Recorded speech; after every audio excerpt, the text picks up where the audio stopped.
Good evening, I'm Dennis Ward. Welcome to APTN National News.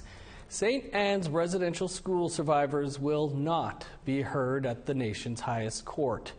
The Supreme Court of Canada has refused to hear their appeal. The survivors' battle began when the federal government refused to hand over thousands of documents during the residential schools compensations claims process. They had launched a case which revealed the horrific treatment of students at one of Canada's worst residential schools in the country. Last March, the survivors asked the Supreme Court to intervene, but Thursday morning it dismissed the appeal without any reason given. And we'll have more on St. Anne's and their fight coming up on Nation to Nation right after the news. A Senate committee is studying the federal government's suicide prevention framework, and Senator Patrick Brazeau was the first witness to address the committee. Brazeau drew from his own experiences. He has attempted suicide twice, but has now been sober for 2.5 years. Brazeau says it's an issue that must be discussed. He told senators that the framework needs a rethink, and the focus needs to be put on better prevention programs for Indigenous men and boys.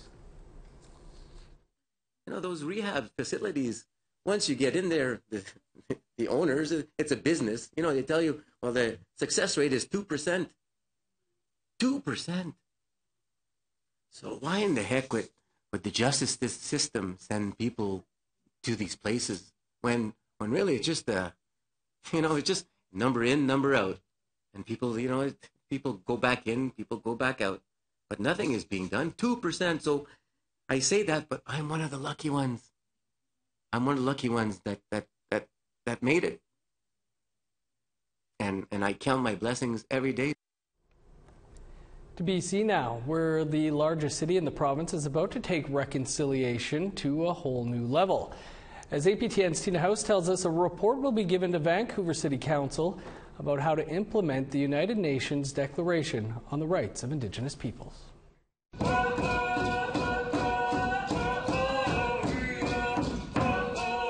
The Squamish Nation victory song rang out as chiefs, leaders from the community, and representatives from City Hall gathered to celebrate the report by the Squamish Nation, Tsleil-Waututh Nation, and Musqueam Indian Band that will promise a new relationship with the city of Vancouver. 150 some odd years after Confederation, we are being given consideration as human beings of this land, of this country, of this world. For National Chief of the Assembly of First Nations, this is a historic day for all Indigenous people across Canada, and she says there is now opportunity for other municipalities to embrace UNDRIP. It's really important for all municipalities to, especially in BC that has its own UNDRIP legislation, to really embrace these kinds of plans on how they will align themselves with those principles. So, for example, I was speaking to somebody earlier here who was a part of the plan making, and they're talking about going from where you are today, which is at the very beginning of the plan, to eventually talking about something like taxation sharing. So how do you begin to share that wealth that is being generated from the lands with the people who the land belongs to, the original peoples? In November of 2019, the province of BC officially recognized Bill C-41, the United Nations Declaration on the Rights of Indigenous Peoples. And since 2014, Vancouver has been known as the City of Reconciliation. In 2021, City Council created a task force called the United Nations Declaration on the Rights of Indigenous People, with the goal of developing a comprehensive report outlining 79 recommendations. The 4 themes of the report include social, cultural, and economic well-being, ending Indigenous Pacific racism and discrimination, self-determination, and inherent right of self-government, rights and title of Indigenous people. Rebecca Bly is a Vancouver City Councillor. We're extremely proud as a city to be the first as a city of reconciliation, and we'll continue to have counselors who served on the task force to help guide us as we navigate the realization of what's in this report. For BCAFN Regional Chief Terry Teegee, this new relationship between Indigenous people and the City of Vancouver is a welcome opportunity. The fundamental fight for those that were fought many years in courts was to uphold our traditional governance, and our sovereignty and our self-determination and how development occurs. And that can happen here. Vancouver is the biggest municipality in British Columbia. There's a lot of development in these territories. So they need to better understand what is the point of view from the Musqueam, Squamish, and Tsleil-Waututh. And I think that's a real significant step today to implement UNDRIP.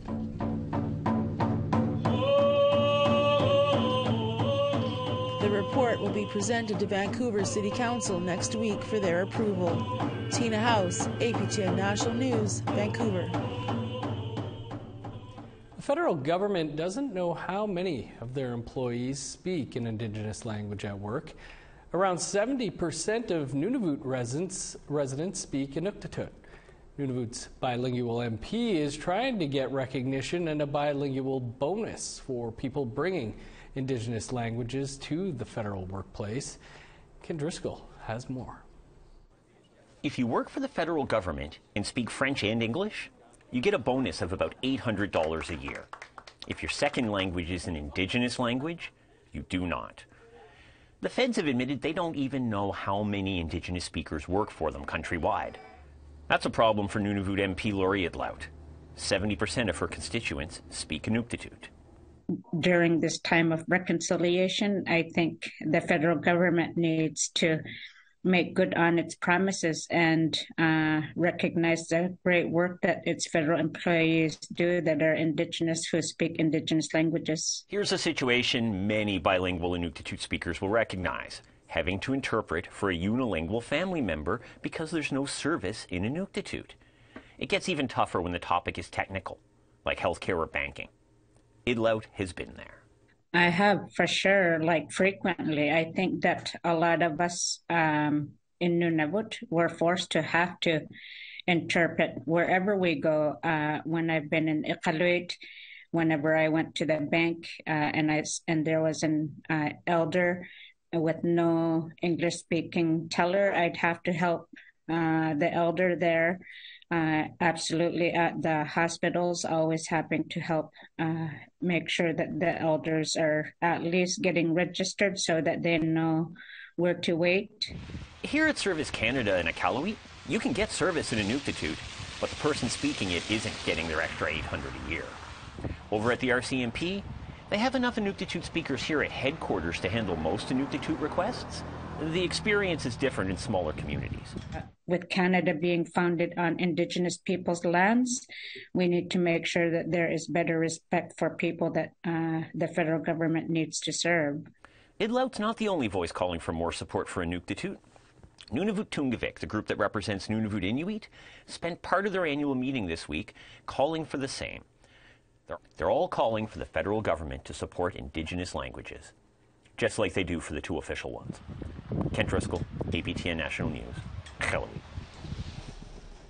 The Manitoba Métis Federation is calling for justice after someone defaced Louis Riel's gravesite just days before the anniversary of his birth. That story and more coming up after the break.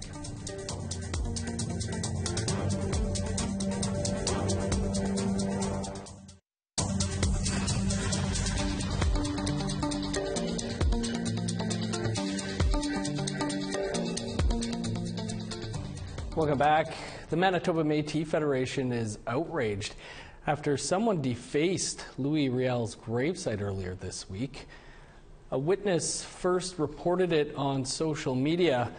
A passerby appeared to have scratched the photo and name on Riel's tombstone.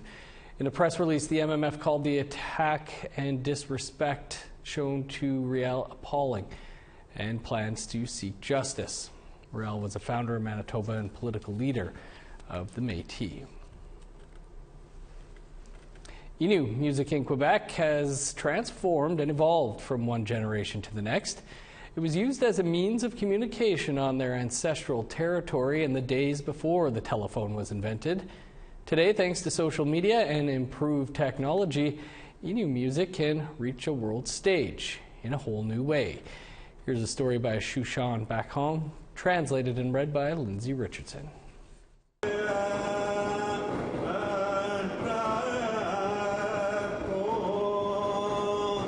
For generations, Innu singers have used the power of voice and vibration to communicate with their ancestors. Whether for hunting or for healing, it is still considered to be a sacred instrument.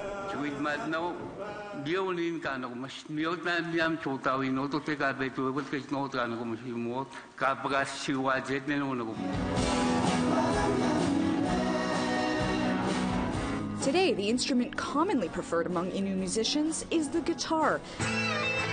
Philip Mackenzie, a singer-songwriter from Maniutinam, is considered to be a pioneer among contemporary Innu artists. His early songs exploring the rich culture targeted by the residential school system.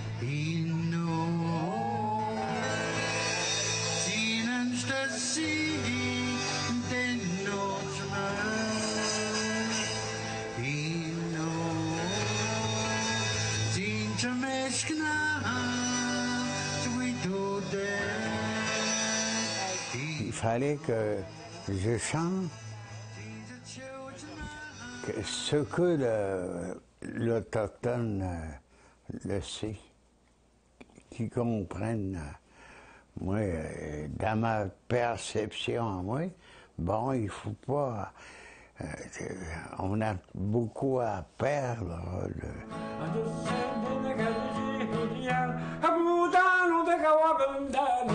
Emile Grégoire, a singer-songwriter from the nearby community of Washat, also started exploring music around the same time, writing hundreds of songs and financing the release of his own albums.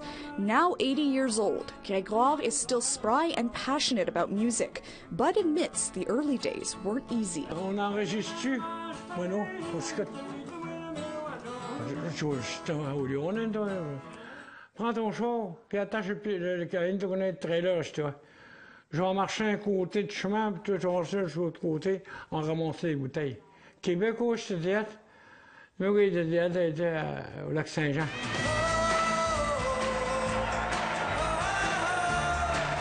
But things really picked up speed in the 1980s, when the band Cashed In, led by Florent Vallant and Claude Mackenzie, brought Innu culture to the main stage of worldwide contemporary music. In 2021, Florent Vallant had his hand in the opening of the Makashan Music Studio, where several Innu artists have produced full albums of their own songs.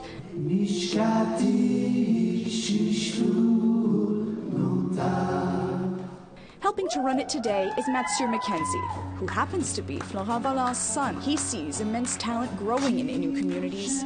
However, even in 2022, ça prend beaucoup de fonds pour créer des bons produits. Les fonds qu'on a dans les communautés suffisent pas pour aller développer des musiques de haut niveau. Social media, however, has changed the way people consume music, and in many ways makes it easier to share with the world. In Maniutinam, 15-year-old Jean-Luc Chapatou Vallant performs for a digital audience via his social media. It allows him to perform with well-known modern artists like Scott Picard. But he dreams of more and aspires to a full-time career in song. Je monte ma musique sur les réseaux sociaux, fait que tout le monde est au courant, puis tout le monde est au courant que les projets s'annoncent, les grands projets, puis c'est ça, j'aimerais ça plus tard qu'il y ait des covers de mes chansons. From the forests of the Nistasinan to the Facebook and Instagram of today, contemporary Innu music continues to resonate on the world stage. And even despite the language barrier, it carries a message that extends beyond the indigenous communities of Quebec. Tout est bien reçu de votre part de nous soutenir dans cette démarche pour prendre cette place-là qu'on mérite. A report by Shushan Bakhong, APTN National News, Washat Maniutinam, Quebec. Good jams there. Still to come, Sports with Stranger hits the streets. Stick around.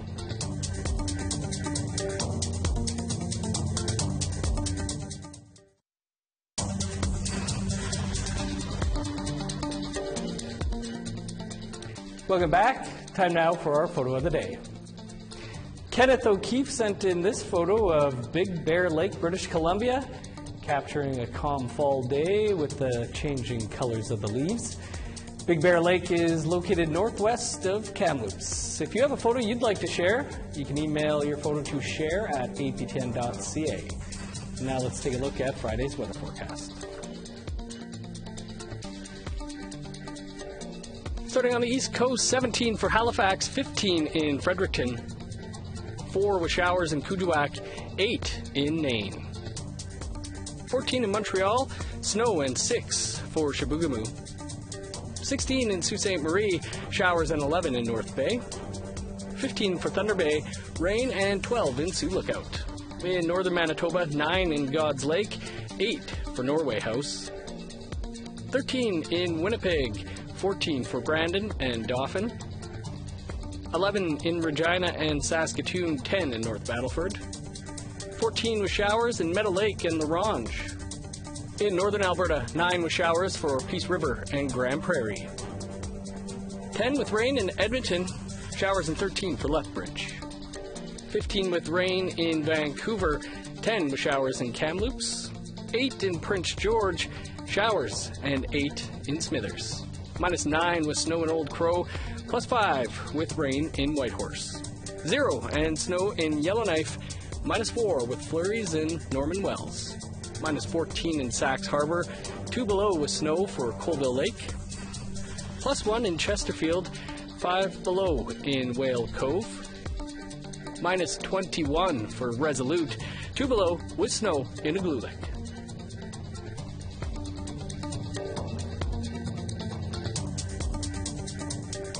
This week on Sports with Stranger, Daryl took things outside the studio to check out a run that benefits Indigenous women and girls. And rumor has it that he might have joined in on the run himself. Here's this week's segment of Sports with Stranger.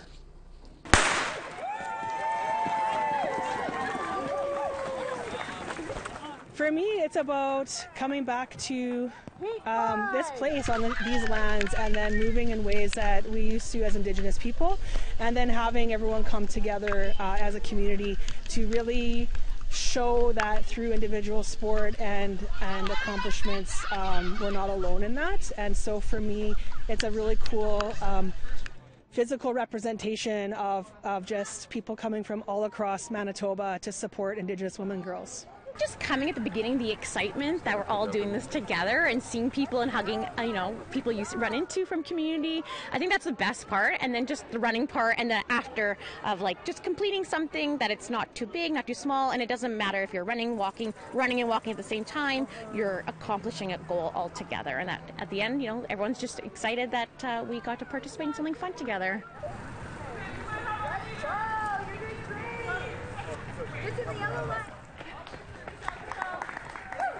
MASRC means a lot to me as an Indigenous woman and an athlete. They've provided lots of opportunities and support for me to have better experiences in the recreation world, and have also provided me with opportunities to give back so other younger girls can have more positive experiences too.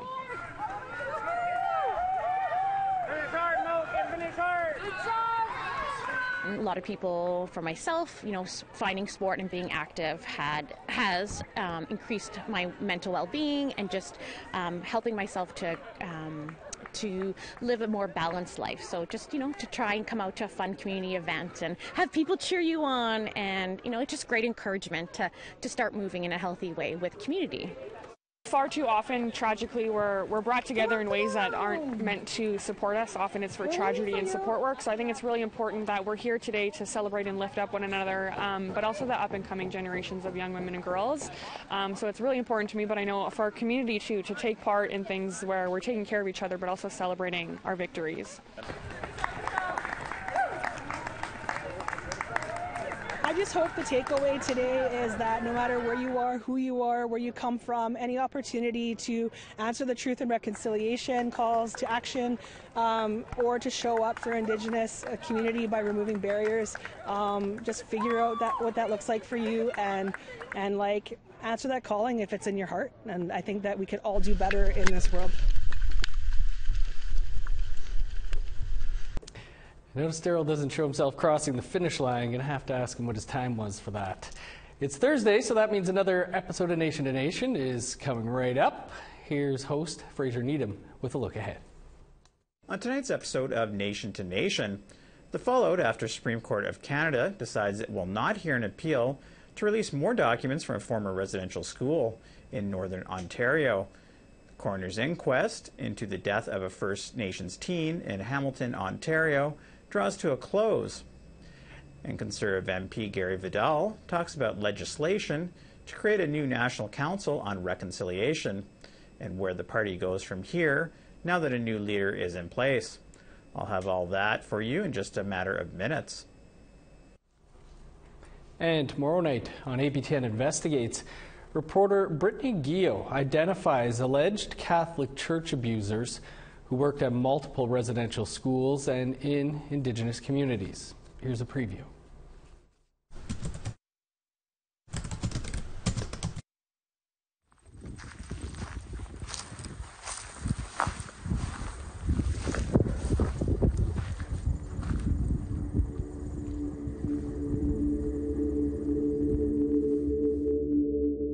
The first thing I remember was seeing all those nuns with their black, everything was black. And the same with the priests, yeah, they're always in black. I think at first I was really scared when I started seeing how the nuns were so abusive to the children. We used to help in church while they're having Mass, and we used to hold wine and water and for cleaning his hands. And he used to tell us to wait. That's how it started from him. My mom and dad took us there because they had no choice. Yeah, I think there should have been some consequences at least, yeah. The normal public lives out their old age in jail. I think they should do the same thing too. And that full story will air right here tomorrow night, including an interview with a priest who fled to France after charges were laid in Canada. We'll also be speaking with Brittany tomorrow about her story, so stay tuned for that as well. That's all the time we have for your APTN National News for this Thursday. For much more, you can visit our website, aptnnews.ca, and stick around. Nation to Nation with Fraser Needham is just minutes away. I'm Dennis Ward. Thanks for being with us. We'll see you back here tomorrow.